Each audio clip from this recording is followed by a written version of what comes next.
to bring it to you, even with a photo. So let's see, what else do we have? How to make $10,000 using yogurt. Oh, wait till you hear this, boy. If you like yogurt, even if you don't like yogurt, this is for you. Something worse than snakes on a plane. Boy, wait. If you're taking a plane trip, you need to listen to this story coming soon. The worst way to run a marathon. Boy, this is very popular story on Facebook this week. Frank Zappa's connection to flatus ignition. So we're going to find out what flatus ignition is and why Frank Zappa is connected to it. Do you know what flatus ignition is, Karen? I have no idea. Good. I'm not even going to ask you to take a guess or try and figure it out. Let's see. What else we have? Oh, how to get slaughtered in Louisiana. That's slaughtered, Slaw. You'll find out why I said it that way if you tune into the show. Plus, more odd news, world records, trivia. We don't have a sport this week, but we've got Bluff the co-host, everybody's favorite weird news game. So I get to win. John's not here. Oh, that's right. I'll play for John. We'll make sure. Oh, darn. Poor John, poor John. He's working. Let me tell you, all the John Denalo fans out there, he's working hard trying to get on. So he may join us at some point. These technical problems are, I said this just the other day. I was in the technical business back in the 70s. I learned computers when I was in high school. Computers were supposed to make our life easier. Has it? No. I can hear all of you shouting, no, no matter where you are in the world. It hasn't. It's made it worse.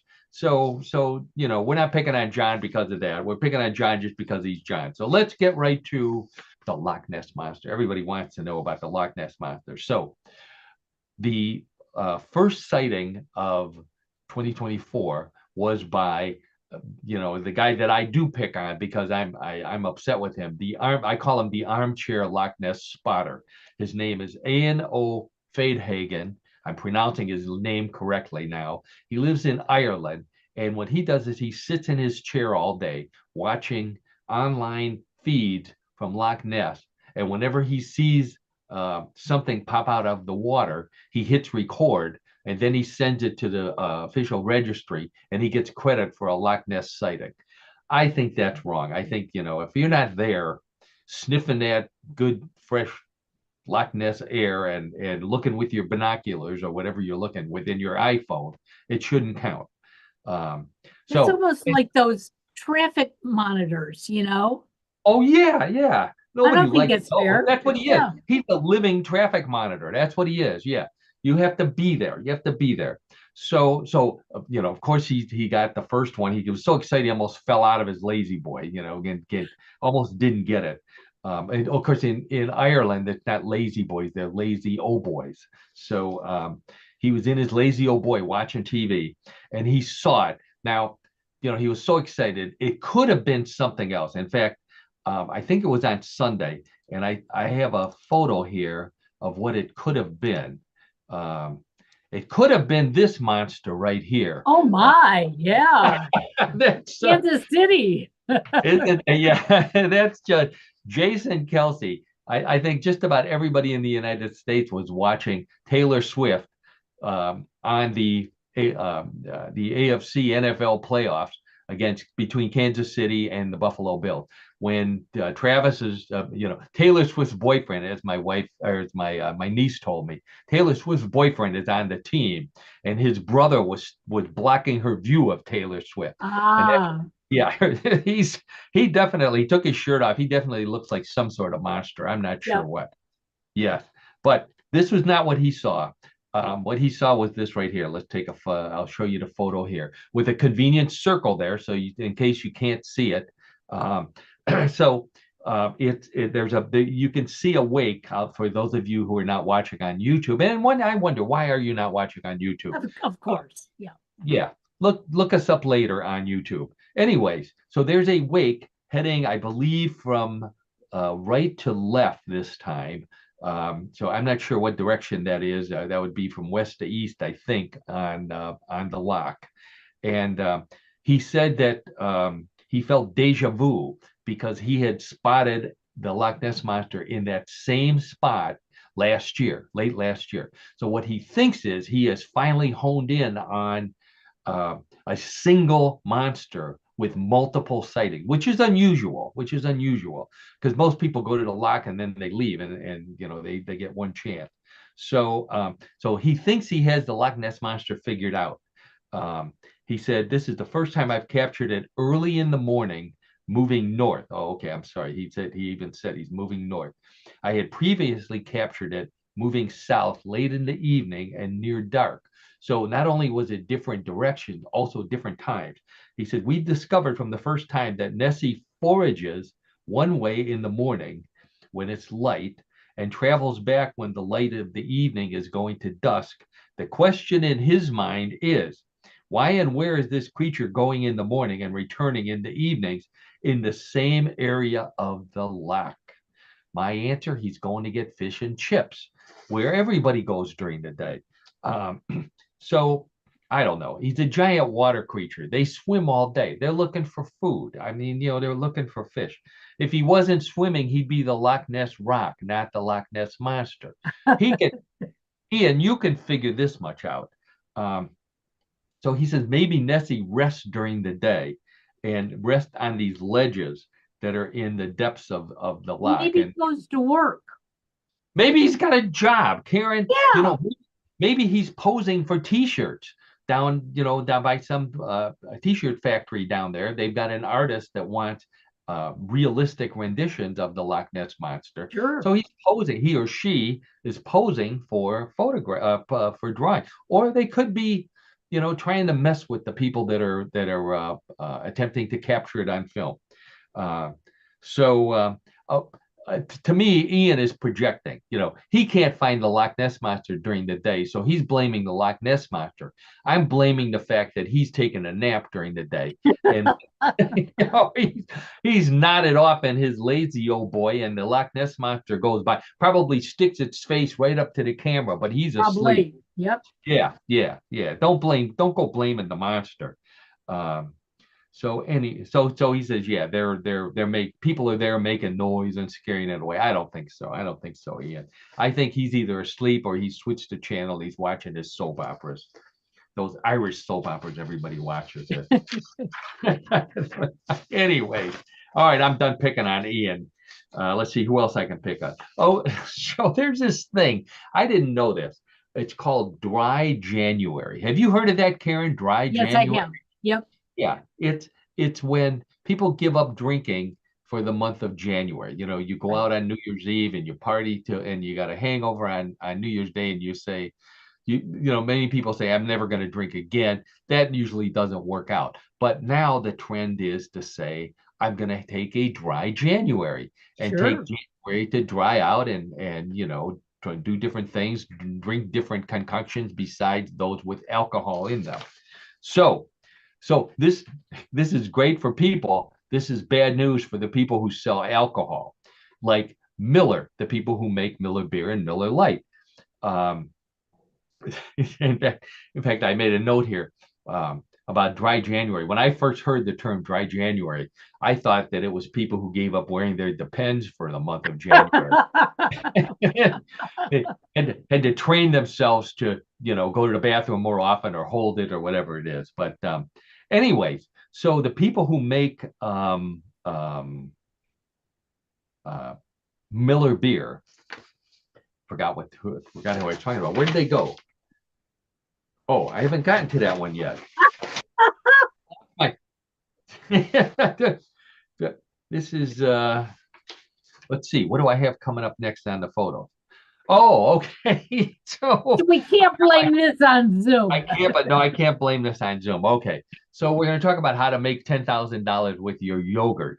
I'll tell you the brand name. I put the cup up here. It's called Siggy's Yogurt. Siggy's is the Icelandic yogurt. It's made by Siggy's Dairy, which is not in Iceland, but it's in New York of all places. So Siggy's has something called the Digital Detox Program, where they're offering $10,000 to anyone who does a digital detox. Now, what is that? A digital detox means you give up using your iPhone for a month. Now, they allow you to, they'll if you're selected to do this, they'll send you a flip phone.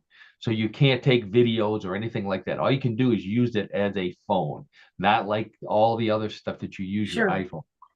Uh, they give you a 1 month SIM card and 3 months worth of yogurt, which, by the way, I've had Siggy's yogurt, and 3 months worth of Siggy's yogurt cost about $10,000. So they're actually getting $20,000 if you make it through. Yeah. Okay. Expensive yogurt. Yeah, it really is. It's called, they don't call it yogurt in Iceland. They call it skyr, Skyr. Skyr is how it's pronounced. Icelandic. Which skyr is what I said when I saw the price of yogurt. I'm scared of this stuff. Yeah. So it's named after the founder, Siggy Hilmarsson. Siggy Hilmarsson is his name. He called it Siggy because a cheesy yogurt from Iceland would turn Americans off, because that's what it is. It's kind of a cross between cottage cheese and yogurt, which doesn't sound very appealing at all. So he just calls it Siggy. Um, the and I didn't even know that they had more cheese in it, because it's so cold there. I didn't even think they had cows. They had frozen yogurt or ice cream, but anyways, so Karen, would you give your smartphone up for a month? Probably not, because I do all my business on it. Well, your business on, and there's no way you could do your business on a flip phone. I don't think. I don't think I could either. So, but however, you could finally see where you're walking, instead of walking with while using your iPhone or driving. Or driving. That's even worse. Yeah, no, we don't. We don't support that at all. Walking's bad enough. Driving while looking at your iPhone is against the law in most places. So, anyways, Siggy's is offering $10,000 if you can go the entire month without using your iPhone, and they take it away from you. So, if you want to do it, go to the Siggy's website. They have all the information on how to sign up for it. Well, the month is almost over. It would be very easy. Really? Yeah. Yeah, because it's what, the 23rd now. You'd only have about 8 days left. I think for next month. Yeah. Yeah. I had a note here. I was keeping score. I had to look up when I bought Siggy's last, and it was the day after I won the lottery. So you did, huh? I made just enough to buy a Siggy's. Yeah, $10,000. Okay, this was a hot story on the internet this week. A passenger on SpiceJet, which is a discount airline in India, was flying from Mumbai to Bengaluru. I have no idea where that's at, but I'm guessing it's also in India. When he went to the bathroom early in a 1 hour and 45-minute flight, and the door got jammed and he couldn't get out, and the flight attendants couldn't open the door from the outside. Already, customers on Boeing are demanding this option because they don't want to sit anywhere where a door might blow out. And I think I have a photo of what. Yeah, there you go. There's a SpiceJet. That's a nice looking jet.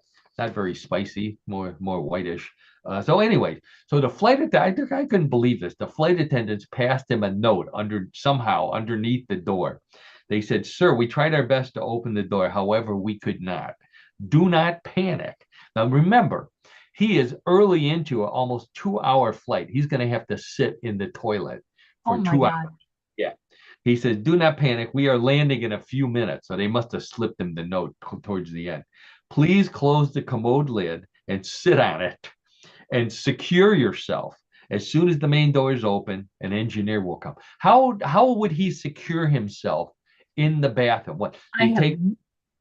He took toilet paper and wrapped himself there. He tied himself to the sink with toilet paper. There's nothing else in there to use. You know what? They put the soap in his ears. I don't know. I couldn't figure But out a way. you would be secure because there's no place to move anyways. That's true. That's true. Um, they offered him a full refund, and he said, you know, even though, as Karen points out, it's awfully tight in the lavatory, it was still a better seat than sitting in the middle seat in the last row, which he had. That's right. And no, no smelly people sitting next to him or falling asleep on him or no screaming babies. He actually had it pretty good. So the good thing he didn't finish the in-flight meal, which was curry, because then he's in the lavatory and you know what's going to happen Yeah. after eating a big bowl of curry. Or worse if he had bean tacos or worse if it was a flight out of Cleveland and they were serving cabbage and noodles and then you go to the Ooh, bathroom and get stuck. Yeah, that was a segue into our next story, which is about cabbage. So speaking of cabbage, this story comes from Louisiana. Home gardener by the name of Jenny Borg set a new state of Louisiana record for the largest cabbage when her giant Saboro cabbage weighed in at 44 pounds, 44 and a little more than 1/10 of a pound, with a circumference of 7 feet 2 inches. Here you go. Here's a photo wow. of that cactus. Yeah. Why did Oh she go my. so far? Yeah, Yeah. it's huge. She's hiding behind it. She can actually hide behind it. She can almost hide behind it with her husband over there. Uh, Jenny said the cabbage that we're looking at the photos of here is already gone. And she and her husband ate it in casseroles and served it with ham, which explained there was a cloud over Louisiana last week. Everybody thought that it was either a hurricane or maybe some a gas leak from one of the oil companies. It wasn't. It was Jenny and her husband Oh eating my the God. cabbage. Now, we talk about Louisiana a lot on the show. As all of our listeners know that, Karen. We don't normally associate Louisiana with cabbage. Right. Uh, right. Yeah. These things. So I'm thinking that they must serve it with something. Um, but what I mean, do you make cabbage rolls out of alligator? They're big enough that you could roll a whole person in it, which I don't even want to think that Yeah, I they would. don't even want to go there. No. Maybe roadkill. Maybe they get some big roadkill and roll it up in these giant cabbage leaves. But it's huge. Now, it's huge in Louisiana. I did some calculations, and 44 pounds of cabbage in Cleveland is about half what you need for cabbage and noodles for a tailgate party before a Browns game. So, or if you're making Polish boys, you know what the Polish boy is. We've talked about those. That's a kielbasi covered with sauerkraut on a hot dog bun. I forget what else is in there. Mustard, probably some cheese, probably some onions. Anyways, so that would be perfect. They ought to be sending these up to Cleveland. We would eat them, If you look behind her in the picture, that's why people should be watching us on YouTube. It looks like she has some other big foliage behind her too. Oh, I think so. I think Yeah, she must be using some special kind of fertilizer. I don't know if she, I think so. Yeah. yeah, yeah, maybe alligator manure or what else would you get?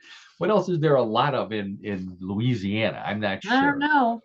Yeah, yeah. Oh, So yeah, I'd say they're the size of real blankets. That's how big these um, leaves are. The which if John were here, John has an annual Super Bowl party. These would be perfect for his Super Bowl party for making maybe stuffed cabbage, or he could yeah. roll an entire pig in one of those. Have a pig in the blanket. Um, but of course, I would have pointed this out if John were here, that John doesn't do any of the cooking for his Super Bowl party. That would be his lovely wife Annette. And I know what Annette's answer would be to getting giant cabbage from Louisiana just for the Super Bowl party. I think we can all guess. That's right, but it's a family show, so we'll leave it at that. Okay, speaking of Super Bowl party, so here we go. Here comes our dry January. It's a good thing we're not in January the Super Bowl, because some people would still be in dry January, and they wouldn't be drinking beer; they'd be drinking something else, which is the traditional drink of the Super Bowl. So to help their customers, Miller Beer is panicking because so many people are not drinking Miller Lite during the dry January. They to help you get through dry January without forgetting what the taste of their beer tastes like. Miller Lite came out with this. They're called beer mints. Oh They're my shaped in a gosh. can, yeah, can. It looks like an Altoid can, but instead it has artificially flavored beer mints in it. Uh, it's a non-alcoholic candy that tastes like spearmint when you first pop it in your mouth, but changes to a beer flavor once you chomp on it. Does that sound appealing to you, Karen? I've had beer twice in my life, and I keep asking myself, why did I drink it? What would you drink wine? Would you eat wine mints or Wine mints, yes, but I'm not going to even say what I think it tastes like. So, okay, yeah, yeah, and then if it tastes like Miller Lite, that's even worse. So this is such a bad idea.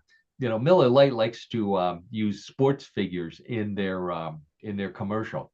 This idea was so bad they were pitching it around to sports players, and they had to scrape the bottom of the barrel, which was the third string of the Carolina Panthers, the worst team in the NFL. They found one kickoff returner who said, "Yeah, I might do a commercial for them." That's how bad it is. So back in our day, when we were first drinking Miller Lite, beer mint was was the can of Altoids that you kept in your glove box, just in case you got pulled over by the police right. when you're coming home Yep. after a date. Yeah, that's what beer mints were.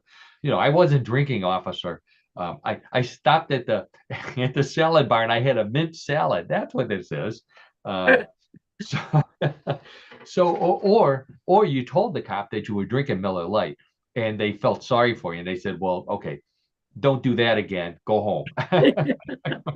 Back in the old days, when the cop would actually let you drive home, or they'd follow you home. That never happens either. Not anymore. Nope. Anyway, yeah, the best part of Miller Lite um, was not the taste; it was the commercials. And Karen, I know you've watched a few football games and Yes. sports events in your day. Miller Lite is known for having sports figures in their commercials, famous for them. Going all the way back, they had Ray Nitschke, they had Ben Davidson, Bubba Smith. The best one, they even had Mickey Spillane, who's not a sports figure, but Wow. Yeah. yeah, a detective thriller author. He made a famous commercial for them. But the most famous one was former Milwaukee Brewers catcher and then later Milwaukee Brewers broadcaster Bob Uecker. And Oh, Bob Uecker, very funny guy. He used to be on the yep. Tonight Show all the time. Uh, he did a great commercial where he goes down to a seat and he sits down and all the people, he thinks everybody knows he's Bob Uecker, this big celebrity, and they come down. Usher comes down and says, "I'm sorry, sir, you're in the wrong seat." And so he picks him up, and Bob Uecker's famous line was, "Oh, I got a better seat. I must be in the front row." And then the next time you see him, there's Bob Uecker right there. Next time you see him, he's sitting way in the back in the absolute, double Z road in the upper deck where you can barely see the game. Those today, to this day, and those were in the 1980s, those commercials came out. To this day, those seats are known as Uecker seats in every, Really? yeah, Huh. yeah. You tell somebody you were sitting in a euchre seat, and everybody knows you were sitting in the last row of the upper deck, or in the bleachers, or someplace bad like that. Um, so anyway, so salute to Bob. He passed away a few years ago. Very, very funny guy. Um, Heavyweight boxing champ Joe Frazier did another famous one where he sang. Joe Frazier was a singing boxer. Hard to believe. He actually had a good voice. Um, and so he had a commercial. Baltimore Orioles first baseman Boog Powell, one of the great names of all time for baseball, Boog Powell, and a former umpire Jim Honachek did a commercial. And they're sitting at the bar and they're drinking Miller Lite and they're doing the taste great, less filling, and all that. And then the umpire puts his glasses on and looks up and he goes, "Oh, hey, you're Boog Powell." So it's a great, great play on umpires. Um, Football player Bubba Smith, he said he liked the easy opening can in his commercial, and then he ripped the entire top of the can off with his bare hand. Very funny. And then finally, Billy Martin and George Steinbrenner. This is for our older listeners. Billy Martin was the longtime manager of the Yankees. George Steinbrenner was the owner. Both hot-headed, both feuding all the time. Billy Martin kept getting fired and rehired and fired and rehired. So the commercial "Tastes Great, Less Filling" was obviously perfect for them, and that's exactly what they did back and forth. Um, Now, I'm guessing that many of our listeners remember all of those commercials, which is my suggestion to the people who run the Super Bowl or the NFL or whoever the powers that be are. Don't torture us with all the crappy commercials that you come up with nowadays. Go back to go on YouTube. We're already watching all of them. Go on YouTube and run old commercials. And I guarantee people will not be going to the bathroom. They'll be watching Bob Uecker and Bubba Smith and the frogs and the was up, right? Well, there should be a station that we could go to just to watch commercials because my husband loves commercials. Oh, that's a great idea. I'm surprised there isn't one. There used to be specials um, in fact, during the build up to the Super Bowl, there would be a half-hour special where they'd run some of the old favorites. Right. But I like your idea better, Karen. A half an hour of commercials, and then a minute, maybe halfway through, of a clip of that might be the way to. I like that idea. I really do like that idea. I wonder if we our own network. If we get $10,000 from Siggy's yogurt, that would be a good start. Hey, I think that's a great idea. I think so. I'm going to work on that. First thing I Okay. have to do is get some Siggy. No, yeah, I get some Siggy's yogurt. Okay. So speaking of athletes and bad things that athletes do, other than drinking Miller Lite, in China, this is my favorite story of the week. In China, a 52-year-old marathon runner finished the entire 26.2 miles of the Xiamen Marathon in 3 hours and 36 minutes, which is phenomenal for somebody who's 52 years old. I had that time, believe it or not, when I was 32 years old. This guy is 52 years old. Not only is he 52 years old, he ran it while chain Oh my smoking. God, no. That's a photo of him showing smoking. Wow. Running. Yeah, smoking and running. The witnesses, other runners said that he smoked the entire time, the entire run. So unfortunately, he was disqualified because of the smoking. Now he has smoked in other races before, but that's what the director said, that it was because of smoking. But what the other runner said, the real reason why he was disqualified was because he kept offering cigarettes to the runner directly in front of him, hoping that he'd start choking and he could pass him up and move up in the standing. Um, Apparently, his name is Uncle Chen. So I think I did a story a long time ago about him, Uncle Chen, running these races while smoking. In 2022, he ran a marathon in 3 hours and 28 minutes. So under 3:30, which is still a really good time for anybody. He placed 574th out of over 1,500 runners. So he actually placed pretty high, probably in his age group. He started smoking and running in 2017. And so they call him at that time they saw him, they call him the smoking brother.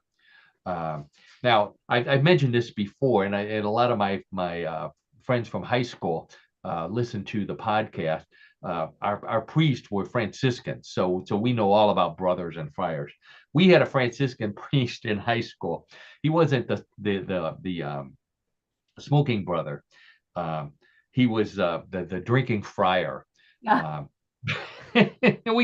We may have had a smoking brother too, but if you had class with the drinking friar, you definitely didn't want to get too close to him with matches. So Got it. you Now, probably how did he keep the cigarette going? I mean, he'd have to keep changing cigarettes. sucking on him. Yeah, he had a backpack of of cigarettes. 'Cause, I mean, it takes, how long does it take to smoke a cigarette? I don't even know anymore. I I don't have know no any. idea. Yeah. Everybody vapes now. So you figure 3 hours and we could do the math, 6 or 7 minutes to smoke a cigarette, unless he was doing, Virginia Slims, which were a silly millimeter longer, 101 millimeters. I don't know. Does anybody, this is where we need John. Does anybody, any cigarette makers make those long cigarettes, or are they all just the standard Winston? Gosh, I have no idea. Yeah, or Camel regulars without the filters. Um, Well, you boy, can tell this is a filter cigarette. You can see it at his yeah, lips. it's a filtered Yeah. seal. Oh, yeah, yeah. He's an athlete, Karen. They're probably menthol then. It's funny. My friend Don, and not Don the Bigfoot Don, but Don who lives in Cleveland, who is also and a fellow alumni, fellow high school friend of mine, also an environmentalist like the Don down in Florida. But he saw this and he mentioned to me that I think China has the highest number of smokers per capita in the world. So it's not surprising. He thought wasn't surprising. Oh, He expected there might be more people smoking than just Uncle Chen. But anyways, I looked up the rules.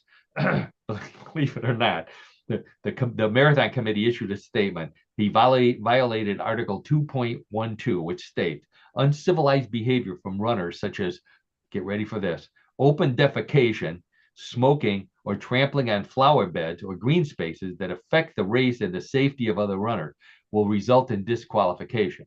Now, I can understand the smoking and I can understand open defecation impacting other runners. I don't know about running through flower beds, how that right, impacts, right.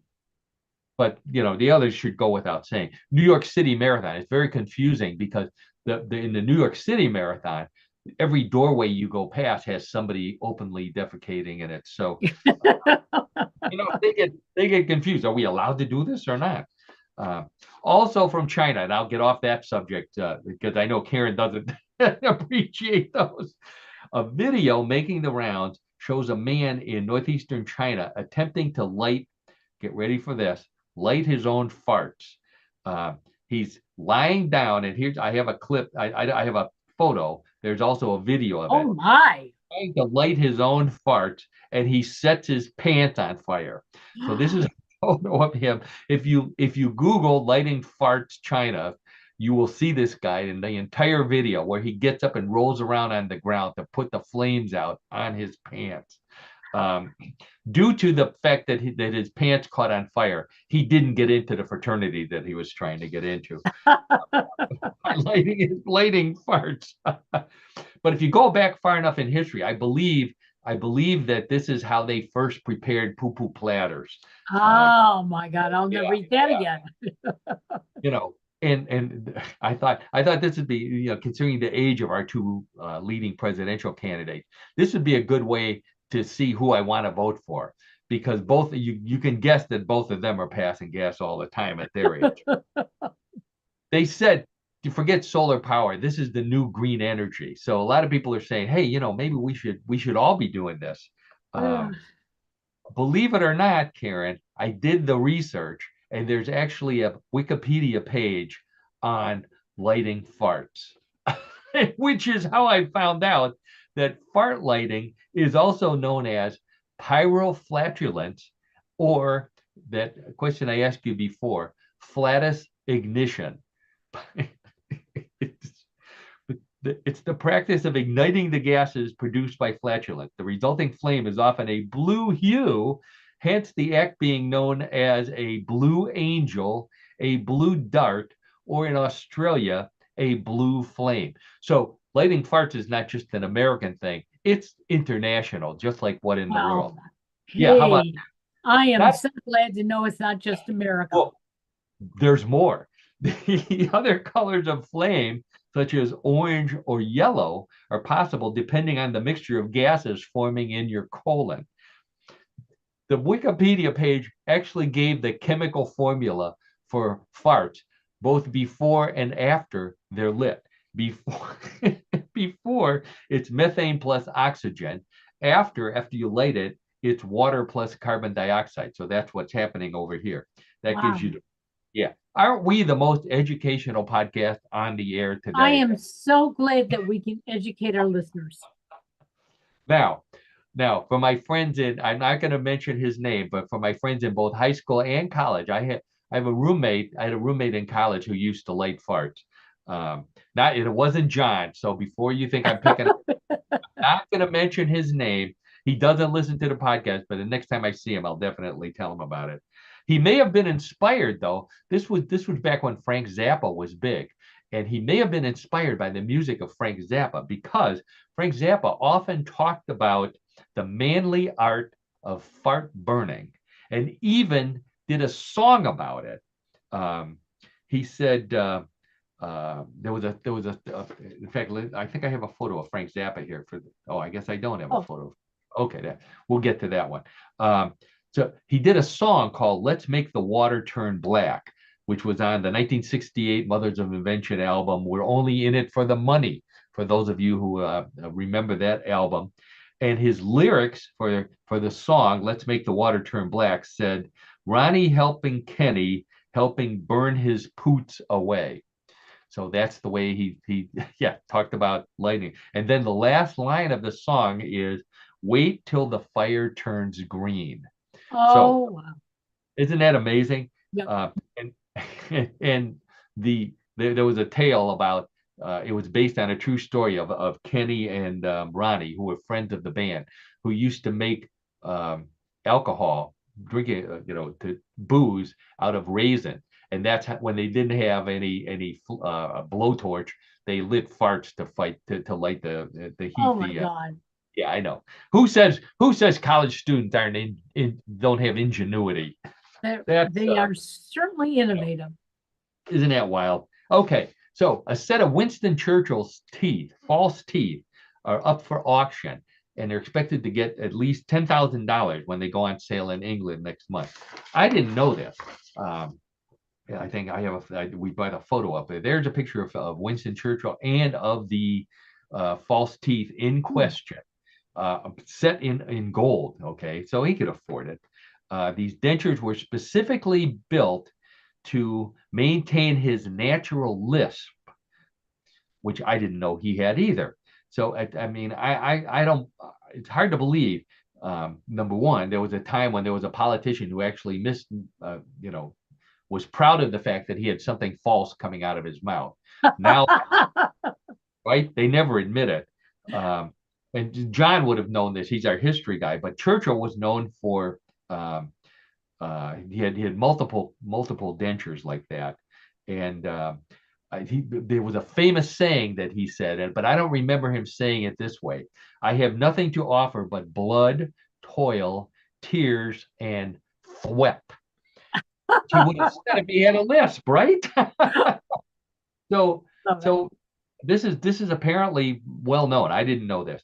So he lost his teeth while he was in his 20s. I think he served in World War One, so it could have been a war injury. So he carried two sets of dentures with him where anytime he went any place. His dentist, Wilfred Fish, designed them, and his technician, Derek Cuddlelip, interesting name for a dental technician, uh, built them for him. And the first pair Churchill gave the dental technician a pair, and his son inherited them.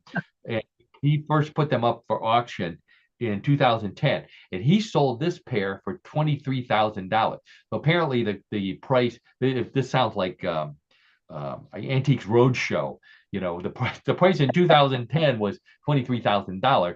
This year, they're only offering it for $10,000. So Churchill's value has gone down quite a bit in the I past. guess, yeah. I guess, yeah. But the way do you hear this, Karen? This is the best part, and this fits right into our modern time. According to Nigel, um, he said that his father could always tell how the war was going by how far Churchill threw his dentures after he took them out. So if the war was going really bad, he threw his dentures against the wall or a farther wall, uh, which sounds like something maybe both of our current candidates would do, but at least Yes. one we know throws things against the wall, generally things that he's eating with ketchup on them. Uh, the dentures were prone to breaking because of that. So uh, he was Churchill was buried with the dentures, with one set of them in his mouth, in case when he got to the St. Peter, and St. Peter didn't recognize him. That I'm a Winston Churchill. Interesting. And Yeah.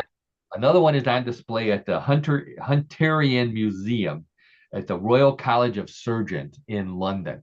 So if you want to see them, if you don't want to bid on them, but you still want to see his dentures, they're on display in London. If you take a visit there, I thought that was pretty interesting Yeah. tale there on Almost good. like Washington's wooden teeth, right? Like Washington's wooden teeth. I don't know that. I wonder if Washington's wooden teeth still exist, or if termites got to them or something. In fact, John would know this. I've heard stories that they weren't actually wooden. That was an Right. old politician's tale. That his opposition party probably planted that rumor that he had wooden teeth and he had a girlfriend on the side and who knows what else he had. Uh, Probably wore lifts. he, he wasn't that tall. Um, Washington was just in the news recently. I'm trying to figure out why.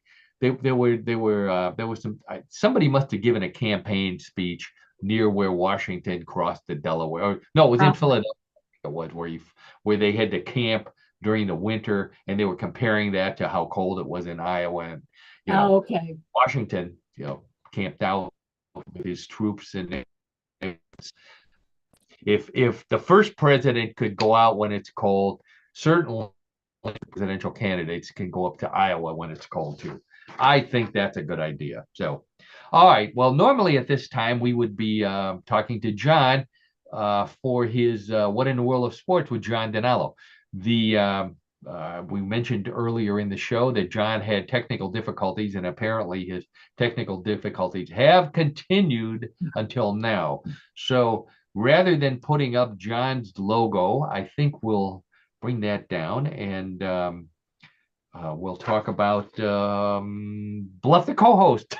Sounds like a good idea to I'll me. tell you what, not having John here has really screwed up the schedule of my own mental capacity to figure out where we're going next. But there's nothing wrong. There's nothing wrong. I can do those man, woman, person, camera, TV. There we go. Okay. I passed the cognitive test for those of you who are political savvy out there. All right. Well, Bluff the co-host is everybody's favorite weird news show, especially a good friend of ours, Paul, who I've known for a long time when we did a puppet show together. Uh, yes, friends, if you're just tuning in, never heard my background before, my varied background. Let's see, I was in the computer business. I was a comedy writer for The Tonight Show, and I also worked for a puppet show. Boy, scraping the bottom of the barrel. It was actually a great job. It was a fun TV show for kids. We did it in Columbus, Ohio, called Taylor's Attic. Good old friend of mine, Taylor Mason, and I we're lucky enough to do a children's show, 2 seasons of it. And Paul was one of our puppeteers during, I believe, the second season. So he's a good listener on the show, and he always lets me know that he loves Bluff the co-host, Love it. as does since we're doing shout outs here. I'm going to do a repeat shout out from last week to our buddy Brian, who brought me the cheese. You remember the cheese statue, Right. and I got more mileage out of that cheese statue. We went out to dinner with some friends of ours who are also friends of Brian. So I said, you remember Brian? Look at what he sends me on the show. And our friend Cindy, who is also a friend of the show, she and her husband Rich tune in every once in a while, and they said, "Oh yeah, that's Brian." So they understood completely. They laughed. They said, "Hi, Brian." So all right, so we need to get to Bluff the co-host. I know people have waited with bated breath. So for those of you who haven't listened to the show before, Bluff the co-host is basically 3 stories, news stories similar to the ones that I've been telling all afternoon. One big difference, all of those were real, straight off the internet. It couldn't be more real than that. The ones in Bluff the co-host may be real, they may be a bluff. And it's up to Karen and John if he were here. I'll be playing for John. And our those of you listening both now and in the future to decide real or bluff. Okay. Gambling is allowed. So place your bet. Let me get a drink of water here because I'm going to be reading for quite a while here.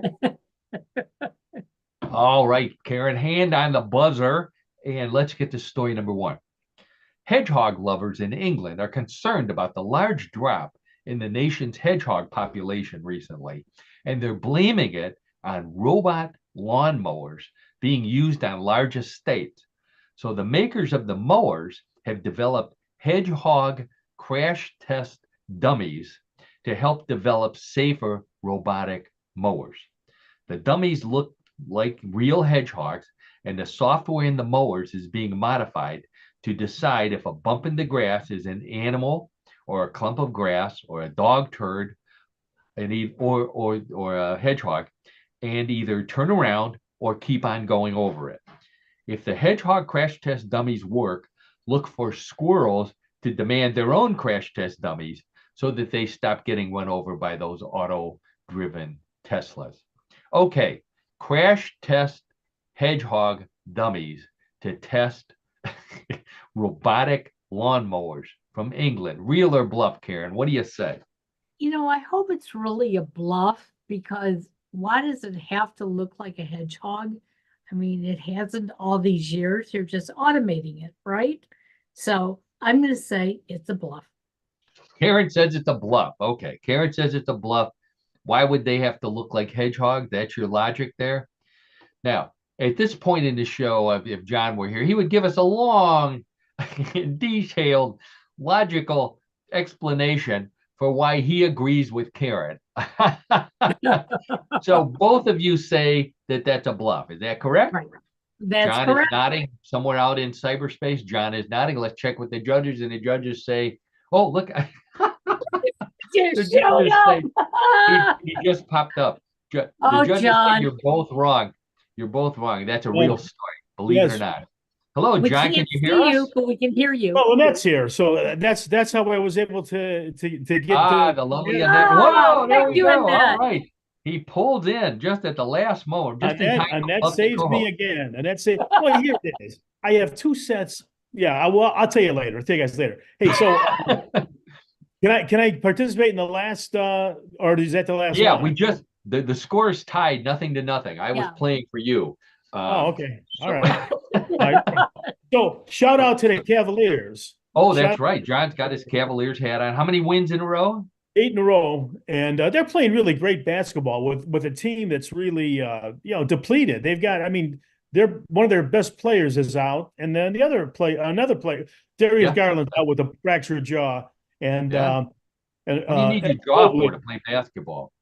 Yeah, never mind. No, I know. And then Mobley is hurt also, but they're playing fantastic. But shout out to the Detroit Lions. In fact, I was looking for a Detroit Lions baseball cap for today's show, but I was thwarted in that. I was not able to do that. But shout out to the Lions. Great job by them. And, should be interesting, the final four teams. I mean, see who can make it to the Super Bowl, right? That's right. exciting. Yeah. Yeah.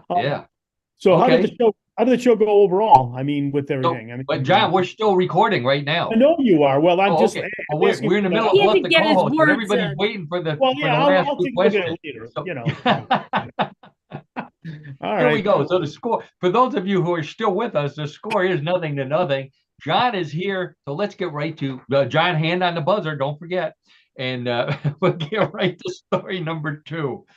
A popular location for a tattoo on women is the lower back area, which has come to be known as the tramp stamp after Hollywood madam Heidi Fleiss flashed hers to the jury at her trial in the 1990s.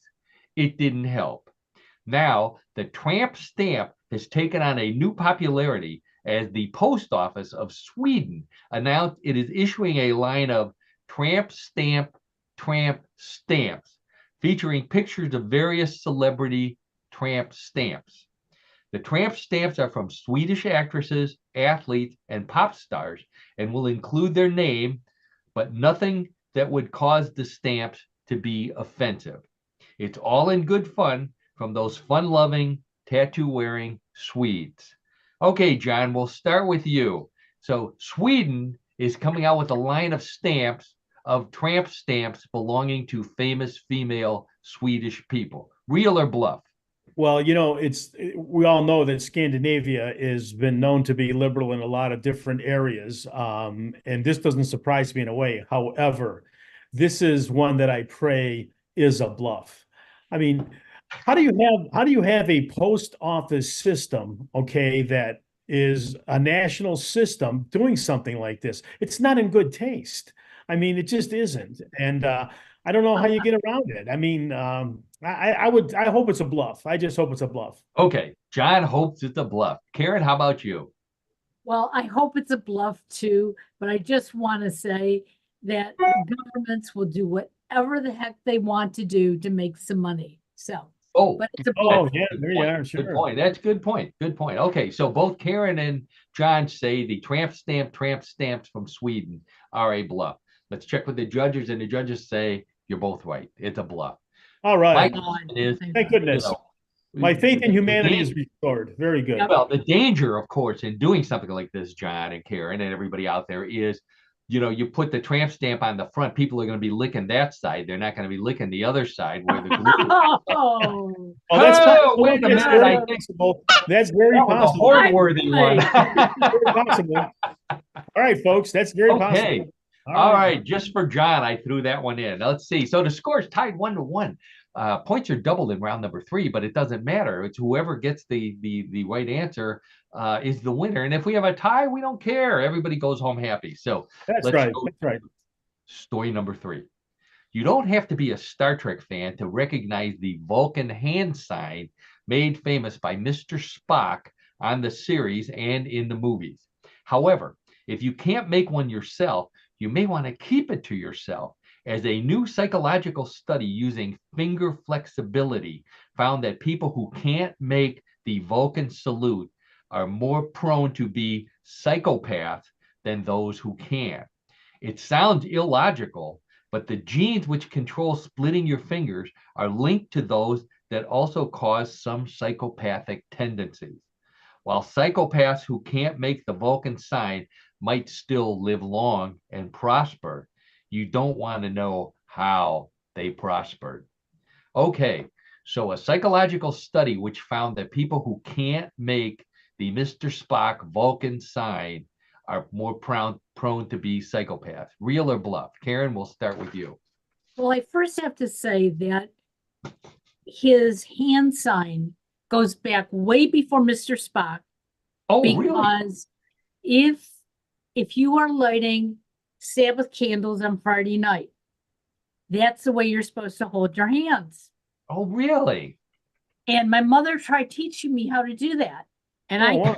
I can't do it. So I must be a psychopath, Uh-oh. and I'm gonna hope this is false. Uh-oh.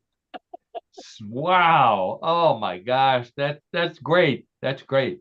So so so Karen can't make it, can't do the Vulcan sign, but she's hoping she's not a psychopath. So that means you think it's a bluff?